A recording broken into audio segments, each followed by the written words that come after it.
நம்முடைய பிதாவாகிய கடவுளினாலும் ஆண்டவராகிய இயேசு கிறிஸ்துவினாலும் உங்களின் கிருபையும் சமாதானமும் உண்டாவதாக. கிறிஸ்துவுக்குள் என மிகவும் அன்பானவர்களே, இந்த காணொலி வழியாய் உங்களை சந்தித்து ஆண்டுடைய வார்த்தைகளை பேசுவதில் மிக மகிழ்ச்சி அடைகிறேன். நேற்றைய தினத்தில் அலுவல் சற்று அதிகமாயிருந்தபடியால் காணொலி பதிவேற்றம் செய்ய முடியவில்லை. அதற்காக நான் வருத்தம் தெரிவித்துக் கொள்கிறேன். தொடர்ந்து வருகின்ற நாட்களில் ஒவ்வொரு நாளும் ஆண்டவருடைய வார்த்தைகளை சொல்ல நான் முயற்சி செய்கிறேன். ஆண்டவர் உங்கள் அனைவரையும் ஆசீர்வதிப்பாராக.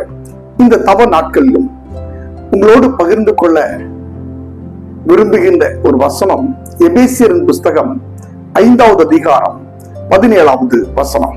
ஆகையால் நீங்கள் மதியற்றவர்களாய் இராமல் கர்த்தருடைய சித்தம் இன்னதென்று உணர்ந்து கொள்ளுங்கள்.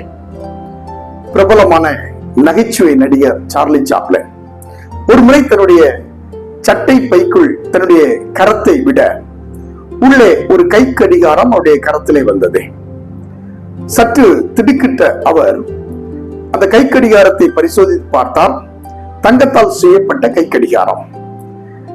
அதை எப்படி என்னுடைய சட்டை பைக்குள் வந்தது என்ற கேள்வி அவருக்குள் வந்தது. இது என்னுடைய பொருள் அல்ல. இப்படி இருக்கிற சூழ்நிலையில் எப்படி என்னுடைய சட்டை பைக்குள் வந்தது? பலவாறு யோசித்து பார்த்தார். தெரிந்தவர்களிடமெல்லாம் கேட்டு பார்த்தார், இது யாருடைய கை கடிகாரம்? யாருக்கும் பதில் தெரியவில்லை. உடனடியாக செய்தித்தாளிலே இந்த கை கடிகாரத்தை குறித்து செய்தி ஒன்றை கொடுத்தார். என்னிடத்தில் ஒரு கை கடிகாரம் இருக்கிறது, அது என்னுடைய கை கடிகாரம் அல்ல, எப்படியோ தவறுதலாய் என்னுடைய கரத்தில் வந்தது. அதனுடைய அடையாளத்தை சொல்லி உரியவர்கள் என்னிடமிருந்து வாங்கி செல்லுங்கள் என்று ஒரு செய்தி ஒன்றை கொடுத்தார். நாட்கள் சென்றது. ஒரு நாள் ஒரு நபரிடமிருந்து ஒரு கடிதம் ஒன்று வந்தது. அந்த நபர் எழுதியிருந்தார், நான் ஒரு திருடன், உங்களுடைய தீவிர ரசிகன், ஒவ்வொரு நாளும் உங்களுடைய நகைச்சுவையை பார்ப்பது வழக்கம். ஒரு நாள் ஒரு நிகழ்வில் உங்களை சந்தித்தேன், என்னிடத்தில் உங்களை கொடுப்பதற்கு எதுவுமே இல்லை. நான் திருடின ஒரு கை கடிகாரம் என்னிடம் இருந்தது. அந்த விலையின் மதிப்பு எனக்கு தெரியாது, உங்களுக்கு கொடுக்க வேண்டும் என்று தோன்றினது.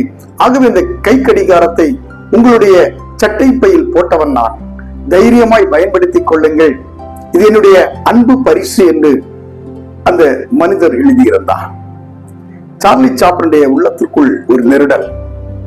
விலையேறப்பெற்ற இந்த கை கடிகாரம் தொலைத்தவருடைய மனநிலை எப்படி இருக்கும்? பரிசு கொடுப்பது நல்லதுதான், ஆனால் திருடின ஒரு பொருளை பரிசாய் கொடுப்பதை நான் ஒருபோதும் ஏற்றுக்கொள்ள மாட்டேன் என்று அவருடைய உள்ளம் சொன்னது. எனக்கு அன்பானவர்களே, நம்முடைய வாழ்க்கை என்பது கடவுள் நமக்கு கொடுத்த பரிசு. ஆண்டவர் நமக்கு கொடுத்த இந்த பரிசை எந்த நிலையிலும் வீணாய் வழங்குவது உகந்தது அல்ல.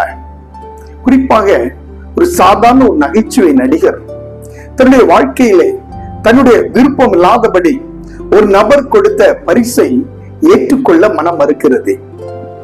இந்த சூழ்நிலையில் நம்மை உருவாக்கின ஆண்டவர் நாம் மதியற்றவர்களாய் அறிவில்லாதவர்களாய் இந்த உலகத்திலே வாழ்வதை ஆண்டவர் விரும்பவில்லை. ஆனால் கடவுளுடைய சித்தம் எது என்பதை அறிந்து செயல்படுவதுதான் ஆண்டவர் நம் மீது வைத்திருக்கிற அன்பு. ஆகவே ஆண்டவர் நம்மை மீட்டெடுப்பதற்காய் இந்த உலகத்திலே மனிதனாய் வந்து தம்முடைய இரத்தத்தை நமக்காய் சிந்தி இந்த உலகத்திலே பாவ மன்னிப்பை கொடுத்து நம்மை மீட்டெடுத்திருக்கிறார். ஆனால் கடவுளுடைய சித்தத்தை உணர்ந்து கொள்ளாத நாம் அவர் தந்த அந்த மீட்பையும் அவருடைய கிருபையையும் நாம் உதாசீனப்படுத்திக் கொண்டிருக்கிறோம். ஒரு ஏசா சாதாரண கூழுக்காக, உலக ஆசீர்வாதத்திற்காக தன்னுடைய சேஷ்டபுத்திர பாகத்தை விற்று போட்டதை போல இன்று அற்ப காரியங்களுக்காய் கர்த்தருடைய நாமத்தை நாம் உதாசீனப்படுத்துகிறோம். கர்த்தருடைய சித்தத்தை நாம் உணர்ந்து கொள்ளாமல் இருக்கிறோம்.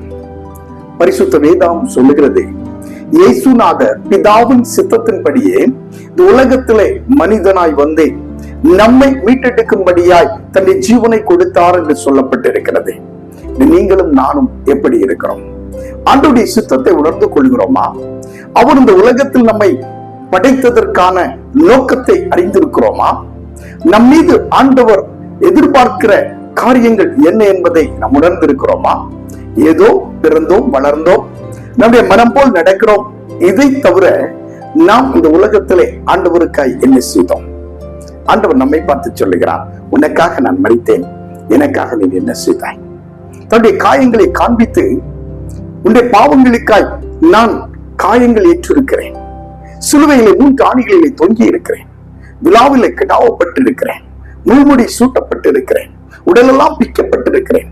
இப்படி இருக்கிற சூழ்நிலையிலே நீங்கள் எனக்காக என்ன செய்தீர்கள் என்று ஆண்டவர் கேட்கிற அந்த கேள்வி நம்முடைய காதுகளிலே தொனிக்கின்ற பொழுது உள்ளத்திலிருந்து நாம் ஒரு தீர்மானம் எடுக்க வேண்டும். ஆண்டவரே, உம்முடைய சித்தத்தை அறிந்து உமக்காய் இந்த உலகத்திலே உம்முடைய நாமத்தை மகிமைப்படுத்துவதற்கு நான் இருக்கிறேன் என்ற ஒரு வார்த்தையை நீங்கள் சொல்வீர்கள் என்று சொன்னார், ஆண்டவர் உங்கள் வழியாய் மகிமைப்படுவார்.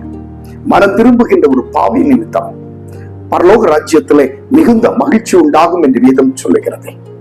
இந்த நிலையிலே நாம் ஆண்டவருடைய சமூகத்திலே எடுக்கிற அந்த ஒரு தீர்மானத்தின்படியாய் பரலோக ராஜ்யத்திலே மிகுந்த களிப்புண்டாகும் என்று நாம் அறிந்திருக்கிறோம். இந்த நாளிலே ஆண்டவருடைய சமூகத்திலே நம்மை தாழ்த்தி, ஆண்டவரே, உம்முடைய விருப்பத்தை, உம்முடைய சித்தத்தை நிறைவேற்றுவதற்காய் நான் என்னை அர்ப்பணிக்கிறேன் என்ற ஒரு வார்த்தையை நீங்கள் சொல்வீர்கள் என்று சொன்னார், ஆண்டவர் உங்களை ஆசீர்வதிப்பார். இரவு நேரத்திலே ஆண்டவருடைய வார்த்தைகளை கேட்கிற நீங்கள் ஆசீர்வதிக்கப்பட்டவர்கள், நீங்கள் வெளியேற பெற்றவர்கள்.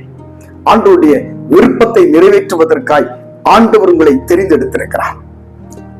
அந்த தீர்மானத்தோடு ஒரு நிமிடம் கண்களை மூடி ஆண்டவரை நோக்கி ஜெபிப்போமா. இரக்கம் நிறைந்த எங்கள் பரலோகத்தின் நல்ல ஆண்டவரே, ஆசீர்வதிக்கப்பட்ட இந்த இரவு நேரத்திற்காக நன்றி செலுத்துகிறேன். இந்த நாளிலும் உம்முடைய பாடு மரணங்களை சிந்திக்கின்ற இந்த ஒரு சந்தை நாட்களை ஆண்டவர் எங்களுக்கு தந்தேன். உம்முடைய வார்த்தைகளை நிறைவேற்றுவதற்கான கிருபையையும் உம்முடைய சித்தத்தை அறிந்து கொள்ளுகின்ற உண்மையான அன்பையும் நாங்கள் உணர்ந்து கொள்ள நேரங்களை கிருபை செய்ய வேண்டுமா நாங்கள் ஜெபிக்கிறோம். இந்த நாளிலே உடைய வார்த்தைகளை சிந்தித்தோம்.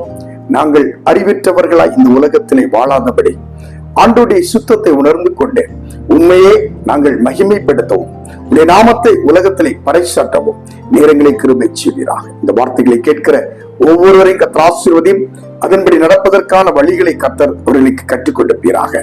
அடியனை மறைத்தருளும். வார்த்தைகளை காணொலி வழியாய் பதிவேற்றம் செய்வதற்கு ஆண்டவர் கிருபை செய்கிறேன். அதற்காக நன்றி செலுத்துகிறோம். உம்முடைய வழிநடத்தல் பாதுகாவல் கூட இருக்கட்டும். இயேசு கிறிஸ்துவின் வழியாய் வேண்டுகிறோம். ஜெபம் கேளும் நல்ல பிதாவே, ஆமென். கிறிஸ்து இயேசுக்குள் என மிகவும் அன்பானவர்களே, இந்த நாளிலும் உங்கள் அனைவரையும் ஒரு வீசி கூட நான் வாழ்த்துகிறேன். ஆண்டவருடைய ஆசீர்வாதங்கள் உங்களோடு கூட இருக்கட்டும். இந்த நாளிலும் இந்த காணொளியை பார்க்கிற உங்கள் அனைவரையும் ஆண்டவர் ஆசீர்வதிப்பார். மீண்டும் நாளை தினம் காலையிலே இன்னொரு காணொலியோடு உங்களை சந்திக்கிறேன். அதுவரையிலும் ஆண்டவருடைய வழிநடத்தல் பாதுகாவல் உங்கள் அனைவரோடும் கூட இருக்கும். நன்றி.